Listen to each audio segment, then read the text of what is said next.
ಯಾವಾಗಲೂ ಶಿಸ್ತು, ಕಾಲೇಜು ವಯಸ್ಸಿನಲ್ಲಿ ಶಿಸ್ತು ಭಾಳ ಕಷ್ಟ ಅಧ್ಯಾಪಕರಿಗೆಲ್ಲ. ನಾನೇನು ಮಾಡಿದೆ, ಕ್ಲಾಸ್ ಗೈಡ್ ಸಿಸ್ಟಮ್ ಅಂತ ಮಾಡಿ ಪ್ರತಿಯೊಬ್ಬ ಅಧ್ಯಾಪಕನಿಗೆ 50 ವಿದ್ಯಾರ್ಥಿಗಳು ಒಟ್ಟಿಗೆ ಕೆಲಸ ಮಾಡಿದಾಗ ಅಶಿಸ್ತಿರುವುದಿಲ್ಲ. ಅಧ್ಯಾಪಕ ವಿದ್ಯಾರ್ಥಿಗಳ ನಡುವಿನ ಸುಮಧುರ ಬಾಂಧವ್ಯ, ಸ್ನೇಹಮಯ ಬಾಂಧವ್ಯ ಅಂತಂದು ಅದರಿಂದ ಕಾಲೇಜಿನ ರೂಪವೇ ಬದಲಾಗಿಬಿಟ್ಟಿದೆ.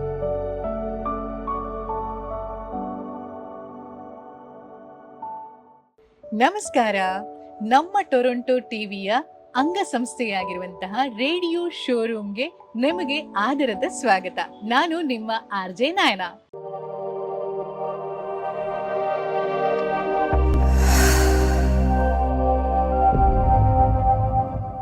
ನಾನು 10 ವರ್ಷಗಳ ಕಾಲ ಪ್ರಾಂಶುಪಾಲನಾಗಿದ್ದೆ. 30 ವರ್ಷಗಳ ಕಾಲ ಕಲಿಸಿದ್ದೇನೆ, ಕನ್ನಡ ಕಲಿಸಿದ್ದೇನೆ. ಪ್ರಾಂಶುಪಾಲನಾಗಿ ನಾವು ತುಂಬ ಅಭಿವೃದ್ಧಿ ಕೆಲಸವನ್ನು ಮಾಡಿದ್ದೇನೆ. ಒಂದು ಮುಖ್ಯವಾದ ಅಭಿವೃದ್ಧಿ ಅಂತ ಹೇಳಿದರೆ 4 ಹೊಸ ಕಟ್ಟಡಗಳನ್ನು ಅಲೋಷಿಯಸ್ನಲ್ಲಿ ಕಟ್ಟಿದೆ. ಒಂದು PUC ಬ್ಲಾಕ್, ಇನ್ನೊಂದು ಸೈನ್ಸ್ ಬ್ಲಾಕ್, ಇನ್ನೊಂದು ಕೊಯೆಲ್ಯೋ ಬ್ಲಾಕ್ ಅಂತ. ಆಮೇಲೆ IT ಕಟ್ಟಡ ತಿಳಿದರೆ 7 ಮಾಳಿಗೆ ಕಟ್ಟರೆ ಅದನ್ನು ಪ್ರೆಸಿಡೆಂಟ್ ಆಗಿದ್ದ ಅಬ್ದುಲ್ ಕಲಾಂ ಅವರು ಬಂದು ಇನಾಗ್ರೇಷನ್ ಮಾಡಿದರು. ಆಮೇಲೆ ಸೈನ್ಸ್ ಬ್ಲಾಕನ್ನು ಆಗಿನ ಕೇಂದ್ರ ಮಂತ್ರಿ ಆಗಿದ್ದ, ರೈಲ್ವೆ ಮಂತ್ರಿ ಆಗಿದ್ದ ಜಾರ್ಜ್ ಫರ್ನಾಂಡಿಸ್, ಆಮೇಲೆ ಪಾಸ್ವಾನ್ ಅವರು ಬಂದು ಇನಾಗ್ರೇಟ್ ಮಾಡಿದರು. ಹೀಗೆ ಮೊದಲ ಸಲ 10 ವರ್ಷಗಳಿಗೆ 4 ಮಲ್ಟಿ ಸ್ಟೋರಿ ಬಿಲ್ಡಿಂಗ್ ಬಂದದ್ದು ಪ್ರಥಮ ಸಲ ಸೆಂಟ್ ಅಲೋಷಿಯಸ್ ಕಾಲೇಜಿನ ಚರಿತ್ರೆಯಲ್ಲಿ. ಹಾಗೂ ನಾನು ಶಿಸ್ತನ್ನು ಇನ್ನೊಂದು ರೀತಿಯಲ್ಲಿ ನೋಡಿದೆ. ಯಾವಾಗಲೂ ಶಿಸ್ತು, ಕಾಲೇಜು ವಯಸ್ಸಿನಲ್ಲಿ ಶಿಸ್ತು ಭಾಳ ಕಷ್ಟ ಅಧ್ಯಾಪಕರಿಗೆಲ್ಲ. ನಾನೇನು ಮಾಡಿದೆ, ಕ್ಲಾಸ್ ಗೈಡ್ ಸಿಸ್ಟಮ್ ಅಂತ ಮಾಡಿ ಪ್ರತಿಯೊಬ್ಬ ಅಧ್ಯಾಪಕನಿಗೆ 50 ವಿದ್ಯಾರ್ಥಿಗಳು. ಈ 50 ವಿದ್ಯಾರ್ಥಿಗಳು ನಿಮ್ಮ ಅಧ್ಯಯನ. ಈ ಕಾಲೇಜಿನಲ್ಲಿ ಎಷ್ಟೋ ಎಕರೆ ಭೂಮಿ ಇದೆ. ನಿಮ್ಮ ಕ್ಲಾಸಿನವರು ಹೋಗಿ ಆ ಪದಗಳನ್ನೆಲ್ಲ ಕಳೆದು ಕ್ಲೀನ್ ಮಾಡಿ, 50 ಜನರು ಅಧ್ಯಾಪಕರೊಂದಿಗೆ ಕ್ಲೀನ್ ಮಾಡಿ. ಹೀಗೆ ಪ್ರತಿಯೊಬ್ಬ ಅಧ್ಯಾಪಕನ 50 ವಿದ್ಯಾರ್ಥಿಗಳನ್ನು ಕೊಟ್ಟಾಗ, ಒಟ್ಟಿಗೆ ಕೆಲಸ ಮಾಡಿದಾಗ ಅಶಿಸ್ತು ಇರುವುದಿಲ್ಲ. ಖಂಡಿತ. ಅಧ್ಯಾಪಕರು ವಿದ್ಯಾರ್ಥಿಗಳು ಒಟ್ಟಿಗೆ ಕೆಲಸ ಮಾಡಿದಾಗ ಅಶಿಸ್ತು ಇರುವುದಿಲ್ಲ. ಅದು ನನಗೆ ಗೊತ್ತಾದ ಹೇಗೆ, BScಯಲ್ಲಿ ಅಶಿಸ್ತು ಇರುವುದಿಲ್ಲ. ಯಾಕಂತ ಹೇಳಿದರೆ ಅಧ್ಯಾಪಕ ಎಲ್ಲಿರ್ತಾರೆ, ವಿದ್ಯಾರ್ಥಿ ಎಲ್ಲಿರ್ತಾನೆ, ಎಕ್ಸ್ಪೆರಿಮೆಂಟ್ ಮಾಡ್ತಾರೆ. ಆ ಸನೇಹದಲ್ಲಿರುವಾಗ ಅಶಿಸ್ತು ಇರುವುದಿಲ್ಲ. ದೂರ ಇದ್ದಾಗ ಮಾತ್ರ ಪ್ರಾಬ್ಲಮ್. ಅದಕ್ಕಾಗಿ ಅವರನ್ನು ಒಂದು ಟೀಮ್ ಆಗಿ ಕಟ್ಟಿದರೆ ಪ್ರಾಬ್ಲಮ್ ಇಲ್ಲ. ಅದು ಒಂದು ಲಾಯಲ್ಟಿ ಇರುತ್ತೆ ಅಧ್ಯಾಪಕರ ಬಗ್ಗೆ. ಹೀಗೆ ಸೆಂಟ್ ಅಲೋಷಿಯಸ್ ಕಾಲೇಜಿನಲ್ಲಿ ಹೊಸ ರೀತಿಯ ಶಿಸ್ತನ್ನು ನಾನು ತರಿಸಿದೆ.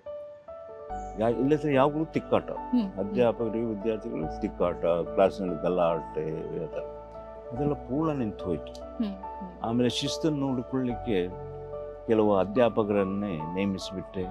ಹೊಸ ರೀತಿಯ ಕಲ್ಪನೆಯನ್ನು ಶಿಸ್ತಿನ ಬಗ್ಗೆ ಮೂಡಿಸಿದೆ. ಇವೆಲ್ಲ ಕೆಲವು ಅಭಿವೃದ್ಧಿಯ ಕಾರ್ಯಗಳನ್ನು ಅಲ್ಲಿಗೆ ತಂದದ್ದು. ಕಟ್ಟಡಗಳು ಮಾತ್ರವಲ್ಲ, ಅಧ್ಯಾಪಕ ವಿದ್ಯಾರ್ಥಿಗಳ ನಡುವಿನ ಸುಮಧುರ ಬಾಂಧವ್ಯ, ಸ್ನೇಹಮಯ ಬಾಂಧವ್ಯ ಅಂತಂದು ಅದರಿಂದ ಕಾಲೇಜಿನ ರೂಪವೇ ಬದಲಾಗಿಬಿಟ್ಟಿದೆ. ಅದಲ್ಲದೆ ಆ ಕಾಲದಲ್ಲಿ ನಾವು ಕೋ ಎಡ್ಯುಕೇಷನ್ ಪ್ರಾರಂಭಿಸಿದೆವು. ಪ್ರಪ್ರಥಮ ಬಾರಿಗೆ ವಿದ್ಯಾರ್ಥಿನಿಯರು, ನಾನು ಪ್ರಿನ್ಸಿಪಲ್ ಆಗುವ ಮುಂಚೆ, ಅದರಿಂದ ತುಂಬ ಒಮ್ಮೆ ವಿದ್ಯಾರ್ಥಿನಿಯರು ಕಾಲೇಜನ್ನು ಪ್ರವೇಶಿಸಿದ ನಂತರ ಶಿಸ್ತಿನ ಪ್ರಾಬ್ಲಮೇ ಇಲ್ಲ. ವಿದ್ಯಾರ್ಥಿನಿಯರೇ ವಿದ್ಯಾರ್ಥಿಗಳಿಗೆ, ಹುಡುಗರಿಗೆ ಬುದ್ಧಿ ಕಲಿಸ್ತಾರೆ. ಅವ್ರು ಹೇಗಿರಬೇಕು ಎಲ್ಲ ಬುದ್ಧಿ ಕಲಿಸ್ತಾರೆ. ಇಲ್ಲದಿದ್ದರೆ ಅಧ್ಯಾಪಕರು ಹುಡುಗರನ್ನು ಬೈದಾಗ ಹುಡುಗರಿಗೆ ಅದೊಂದು ಕಾಂಪ್ಲಿಮೆಂಟ್, ಹೊಗಳಿಕೆ. ಬೈದಾಗ ಒಮ್ಮೆ ಹುಡುಗಿಯರು ಬಂದ ಮೇಲೆ ಬೈದಾಗ, ಇಲ್ಲ ಹುಡುಗಿಯರು ನನ್ನ ಬಗ್ಗೆ ಇನ್ಫೀರಿಯಾರಿಟಿ ಇಟ್ಕೊಳ್ತಾರೆ ಅಂತ ಹೇಳ್ಕೊಂಡು ಚೆನ್ನಾಗಿ ವರ್ತಿಸ್ತಾರೆ, ಡ್ರೆಸ್ ಮಾಡ್ಕೊಂಡು ಬರ್ತಾರೆ, ಕ್ಲಾಸ್ನಲ್ಲಿ ಶುಭಗರಂತೆ ಇರ್ತಾರೆ. ಹಾಗೆ ಹುಡುಗಿಯರು ಕಾಲೇಜಿಗೆ ತಂದ ಶಿಸ್ತು ಅಧ್ಯಾಪಕರಿಂದಲೂ ಸಾಧ್ಯವಾಗಲಿಲ್ಲ. ವಿದ್ಯಾರ್ಥಿನಿಯರು ಆ ಶಿಸ್ತನ್ನು ತಂದುಬಿಟ್ರೆ ಆಮೇಲೆ ತುಂಬ ಬದಲಾವಣೆ ಬಂತು. ಈಗ ಅದು ಅಭಿವೃದ್ಧಿ ಹೊಂದಿದೆ, ತುಂಬ ಅಭಿವೃದ್ಧಿ ಹೊಂದಿದೆ. ಈಗ ಯೂನಿವರ್ಸಿಟಿ ಆಗಿದೆ. ನನಗೆ ಖುಷಿ ಕೊಟ್ಟದ್ದು ಸೆಂಟ್ ಅಲೋಷಿಯಸ್ನಲ್ಲಿ ನಾನು ಸಾಹಿತ್ಯ ಅಧ್ಯಾಪಕನಾಗಿ. ಈಗಲೂ ನನ್ನ ಕನಸಿನಲ್ಲಿ ಬರುವುದು ಕ್ಲಾಸ್ ರೂಮ್, ನಾನು ಪಾಠ ಮಾಡುವಂಥದ್ದು. ಯಾಕೆಂದರೆ ಅದು ನನ್ನ ಸುಪ್ತ ಪ್ರಜ್ಞೆಯಲ್ಲಿ ಸೇರಿಕೊಂಡು ಬಿಟ್ಟಿದೆ. Class room. ಸಾಹಿತ್ಯವನ್ನು ನಾನು ಕಲಿಸುವಾಗ ತುಂಬ ಚೆನ್ನಾಗಿ ವಿವರಿಸಿ ಹೇಳ್ತಾ ಇದ್ದೆ. ನೋಡಿ, ದುಂಡಿರಾಜರ ಹ್ಮ್. ತ್ರಿಪದಿ, ಹ್ಮ್. ಅವಳು ಸಿಕ್ಕಳು ನೋಡಿ ನಕ್ಕಳು ನಮಗೀಗ ಇಬ್ಬರು ಈಗ ಮಕ್ಕಳು. ನಾನು ವಿದ್ಯಾರ್ಥಿಗಳು ಹೇಳುವಾಗ ಇದು ತಮಾಷೆ ಪದ್ಯ ಅಲ್ಲ, ಇದು ನಮ್ಮ ಸಾಂಸ್ಕೃತಿಕ ಕಲ್ಪನೆಯನ್ನು ತಿಳಿಸ್ತೇವೆ. ಮದುವೆ ಆಗುವವರೆಗೆ ರೊಮ್ಯಾನ್ಸ್ ಎಲ್ಲ ಇರುತ್ತೆ. ಅವಳು ಸಿಕ್ಕಳು ನೋಡಿ ನಕ್ಕಳು ಈಗ ಮಕ್ಕಳು. ಈಗ ಮಕ್ಕಳು ಅಂತ ಹೇಳುವಾಗ ಇಡೀ ಜವಾಬ್ದಾರಿ ಬರುತ್ತೆ. 3 ಸಾಲಿನಲ್ಲಿ ಹೇಗೆ ಒಂದು ಸಾಮಾಜಿಕ ಜವಾಬ್ದಾರಿಯನ್ನು ದುಂಡಿರಾಜ್ ತೋರಿಸಿಕೊಟ್ಟಿದ್ದಾರೆ. ಇದು ಸಾಹಿತ್ಯ. ಚಿಕ್ಕದ್ರಲ್ಲಿ ಇಷ್ಟು ತೋರಿಸೋದು, ಇಷ್ಟು ಅರ್ಥವನ್ನು ಕೊಡುವಂಥದ್ದು. ಬೈದಂಥ ಬೈಗಳು ಬೆನ್ನತ್ತಿ ಬಾರಾವ, ಜಾನಪದ ಕವನ. ಬೈದಂಥ ಬೈಗಳು ಬೆನ್ನತ್ತಿ ಬಾರಾವ, ಬೈದವ್ವ ಕೇಳ ನನ್ನ ಮಾತ, ಬೈಗಳ ಮಲ್ಲಿಗೆಯಂತೆ ಮುಡಿ ಹೂವ. ಇಡೀ ಬೌದ್ಧ ಧರ್ಮದ ಧಾರ್ಮಿಕ ಕಲ್ಪನೆ ನಮ್ಮ ಜಾನಪದ ಕವಿಗಳು ಈ 3 ಸಾಲಿನಲ್ಲಿ ಕೊಟ್ಟಿದ್ದಾರೆ. ನೀನು ಬೈತಾ ಇದ್ದೀಯಲ್ಲ, ನನಗೆ ಬೈದಂಥ ಬೈಗಳು ನನ್ನ ಬೆನ್ನ ಹತ್ಯೆ ಬರುವುದಿಲ್ಲ. ನಾನು ಅದನ್ನು ಇಲ್ಲೇ ಬಿಟ್ಟು ಹೋಗ್ತೇನೆ. ನಾನು ಅದಕ್ಕೆ ಪ್ರಾಮುಖ್ಯತೆ, ನೀವು ಬೈದದಲ್ಲ, ನಾನು ಪ್ರಾಮುಖ್ಯತೆಯನ್ನು ಕೊಡ್ತಾ ಇಲ್ಲ. ನಾನು ತಲೆ ಮೇಲೆ ಏರಿಸ್ಕೊಂಡು ಹೋಗ್ತಾ ಇಲ್ಲ, ಇಲ್ಲೇ ಬಿಟ್ಟು ಹೋಗ್ತೇನೆ. ನೀನು ಬೈತಾ ಇರು, ನಾನು ಅದನ್ನು ಇಲ್ಲೇ ಬಿಟ್ಟು ಹೋಗ್ತೇನೆ. ಬೈದಂಥ ಬೈಗಳು ಬೆನ್ನ ಹತ್ತಿ ನನ್ನ ಬೆನ್ನ ಹತ್ತಿ ಬಾರವ, ಬೈದವ್ವ ನೀನು ಬೈತಾ ಇದೆಯಲ್ಲ, ಬೈದವ್ವ ಕೇಳ ನನ್ನ ಮಾತನ್ನು ಕೇಳು, ನಿನ್ನ ಬೈಗಳನ್ನೆಲ್ಲ ನಾನು ಮಲ್ಲಿಗೆಯಂತೆ ಮುಡಿದು ಹೋಗ್ತೇನೆ. ಇಡೀ ಧರ್ಮ ಅಂತ ಹೇಳಿದ್ರೆ ಈ 3 ಸಾಲಿನಲ್ಲಿದೆ. ಯಾರಿದನ್ನು ಹೇಳುದು? ಯಾರೋ ಹಳ್ಳಿ ಹೆಂಗಸು. ನಿನ್ನ ಬೈಗಳನ್ನೆಲ್ಲ ನಾನು ಮಲ್ಲಿಗೆಯಂತೆ ಮುಡಿದು ಹೋಗ್ತಾ ಇದ್ದೇನೆ. ಬೇಸರ ಇಲ್ಲ, ಕೋಪ ಇಲ್ಲ, ಅವು ನನಗೆ ಡೆಕೋರೇಷನ್ ಆಗಿಬಿಡ್ತವೆ. ಎಷ್ಟು ಹೀಗೆ ವಿದ್ಯಾರ್ಥಿಗಳು ಹೇಗೆ ಹೇಳಿದಾಗ ಅವರಿಗೆ ಎಂಥ ಖುಷಿಯಾಗುತ್ತೆ. ಗಿಡ್ಡಾರು ನಡೆದಾರೆ ಗಿಳಿ ಹಿಂಡು ನಡೆದಾಂಗ, ಗಿಡ್ಡಾರು ನಡೆದಾರೆ ಗಿಳಿ ಹಿಂಡು ನಡೆದಾಂಗ. ಉದ್ದಾನ ಬಾಲ ನನ್ನ ತಂಗಿ, ಉದ್ದಾನ ಬಾಲ ನನ್ನ ತಂಗಿ ನಡೆದಾಗ ವೃದ್ಧರಾನ ತೇರು ಎಳೆದಂಗ. ಹೇಗೆ ಹುಡುಗರು ಹುಡುಗಿಯರು ಹೇಗೆ ಬೆಳೀತಾರೆ ಅಂತ.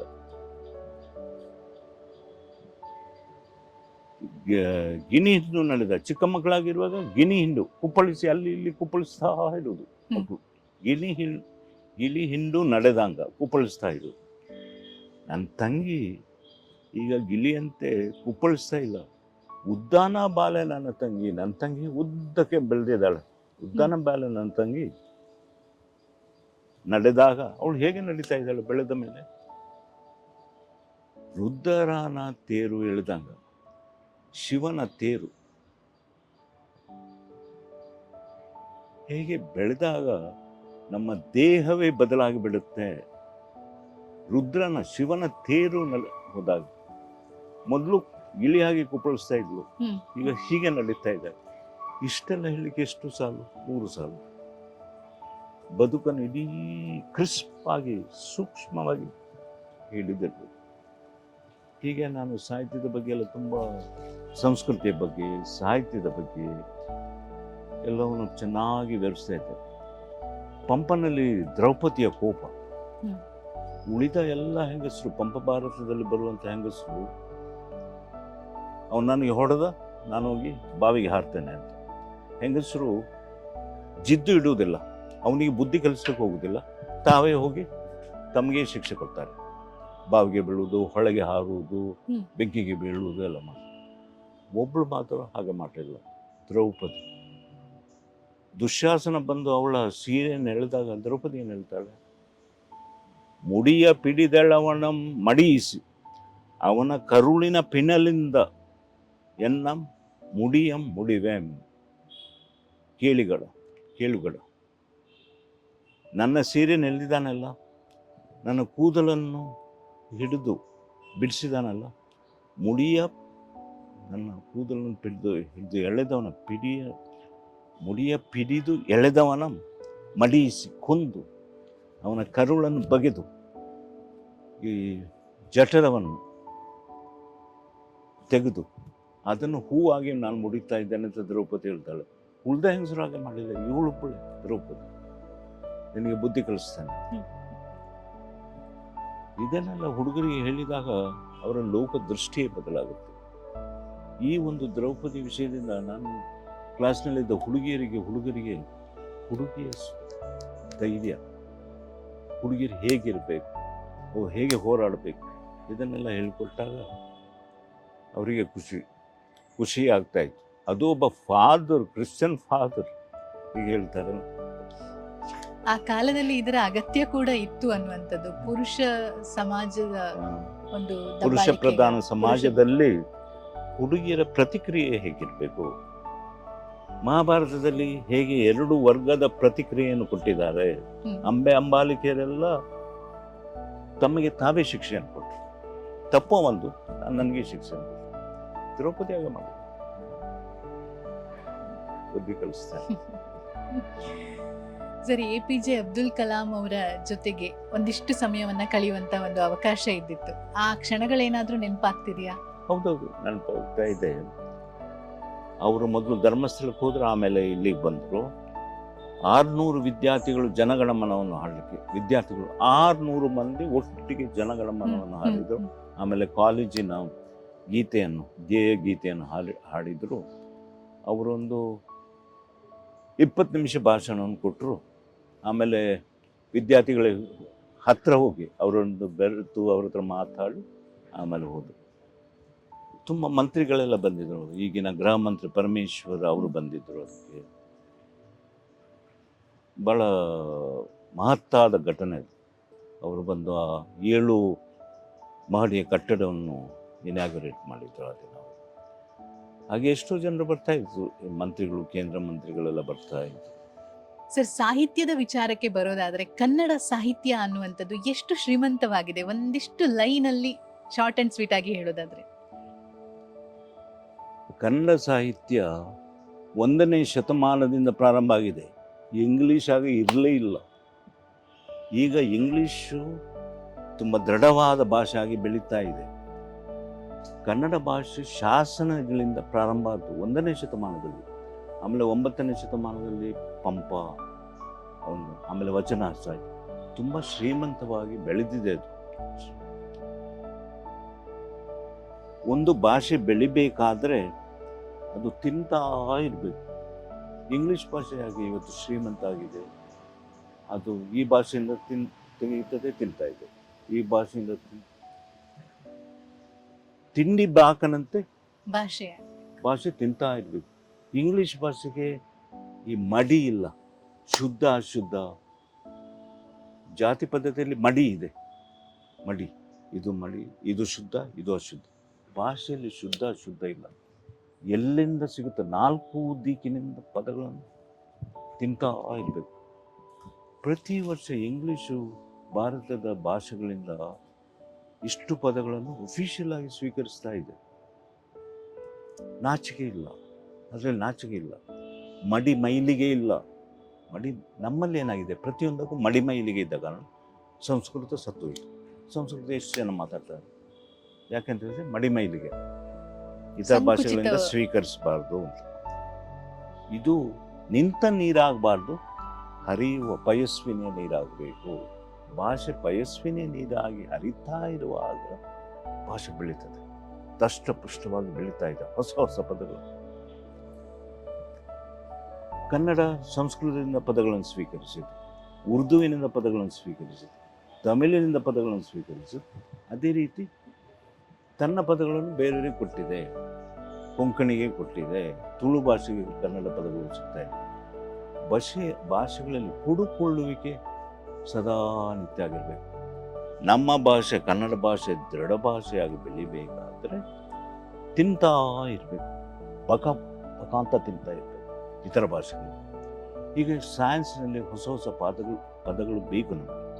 ಈಗ ಆರ್ಟಿಫಿಷಿಯಲ್ ಇಂಟೆಲಿಜೆನ್ಸ್, ಅದಕ್ಕೆ ಕೂಡಲೇ ಅವ್ರು ಏನು ಮಾಡಿದ್ರು, ಸಂಸ್ಕೃತಕ್ಕೆ ಹೋದ್ರು. ಕೃತಕ ಬುದ್ಧಿಮತ್ತೆ ಅಂತ ಪದಗಳು ತುಂಬ ಆರ್ಟಿಫಿಷಿಯಲ್ ಆಗಿ ಕಾಣುತ್ತೆ ಆ ಪದ.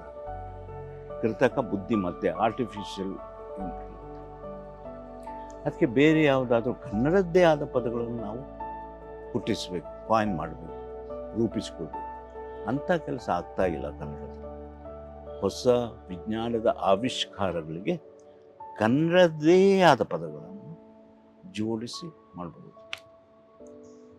ಆರ್ಟಿಫಿಷಿಯಲ್ ಇಂಟೆಲಿಜೆನ್ಸ್ ಹೇಳಿದ್ರೆ ಬುದ್ಧಿಯ ವಯ್ಯಾರ ಅಂತ ಮಾಡ್ಬೋದು ಬೇಕಾದ್ರೆ. ಬುದ್ಧಿಯ ವಯ್ಯಾರ, ಭಿನ್ನಾಣ, ಬೆಡಗು, ಭಿನ್ನಾಣ, ಬೆಡಗು ಹಾಗೆ ಮಾಡ್ಬೋದಲ್ಲ. ಅದು ತುಂಬ ಅಟ್ರಾಕ್ಟಿವ್. ಕೃತಕ ಬುದ್ಧಿ ಮತ್ತೆ ಅಂತ ಹೇಳುವಾಗ ನಮಗೆ ಕತ್ತೆಯ ನೆನಪು ಬರುತ್ತೆ. ಬುದ್ಧಿ ಮತ್ತೆ ಅದು ಭಾಷೆ ಕ್ಯಾಚಿಯಾಗಿ ಇರೋದಿಲ್ಲ.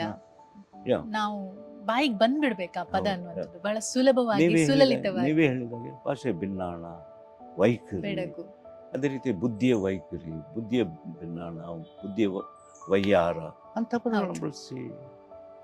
ಈಗಿನ ಜನರೇಷನ್ನಿಗೆ ಅದು ಬಹಳ ಬೇಗ ಹೋಗಿ ಕೂತ್ಕೊಳ್ಳುವಂಥದ್ದು. ಇಲ್ಲಿ ಪ್ರತಿಯೊಬ್ಬರು ಸಂಸ್ಕೃತಕ್ಕೆ ಮರೆ ಹೋಗುದು, ಹೊಸ ಪದಗಳು ಬೇಕು, ಸಂಸ್ಕೃತಕ್ಕೆ ಹೋಗುದು. ನಮ್ಮಲ್ಲಿ ಇದಿದೆ. ಅದಕ್ಕೆ ವಿಶೇಷ ವೈಜ್ಞಾನಿಕವಾಗಿ ಯೋಚನೆ ಮಾಡಬೇಕು ಭಾಷೆಯ ವಿಷಯದಲ್ಲೂ ಕೂಡ ಅನ್ನುವಂಥದ್ದು. ಹಾಗೆ ಭಾಷೆ ಶ್ರೀಮಂತ ಆಗ್ತದೆ. ಖುಷಿ. ಆ ಕಾದಂಬರಿಗಳಲ್ಲಿ ಏನು ಪ್ರೂವ್ ಮಾಡ್ತಾ ಇದ್ರು? ಗಂಡಸು ಅಂತ ಹೇಳಿದ್ರೆ ಬುದ್ಧಿವಂತ, ಆಗ ಬುದ್ಧಿವಂತ ಅಂತಂದ್ರೆ ಲಾಯರ್. ಕಮಲ ಪೋಪೂಜಾನ ಇಂಗ್ರೋಜಿ ಶಾಲೆ, ಕಮಲ ಪೋಪೂಜಾನ ಇಂಗ್ರೋಜಿ ಶಾಲೆ, ಪೋಪೆ ಪೋಪೆ ಪಣ್ಪಲಾಲು ಲೇಡೀಸ್ ಕೊಡೆ ಕೇಳುವಾಲು. ಹುಡುಗರಿಗೆ ತಲೆನ ಬಾಜುದಲ್ಲಿ ಎಡಗಡೆ ಹೀಗೆ ಬರ್ತದೆ. ವಿಜ್ಞಾನ ಏನು ಹೇಳುತ್ತೆ? ಬುದ್ಧಿಶಕ್ತಿ ಇರುವುದಿಲ್ಲಿ, ಎಮೋಷನ್ಸ್ ಇರುವುದಿಲ್ಲಿ. ಅದಕ್ಕಾಗಿ ತಾಯಿ ತನಗೆ ಅರಿವಿಲ್ಲದೆ ಹುಡುಗರಿಗೆ ಬುದ್ಧಿಶಕ್ತಿಗೆ ಪ್ರಚೋದನೆಯನ್ನು ಮಾಡಿ ಕಳಿಸ್ತಾಳೆ.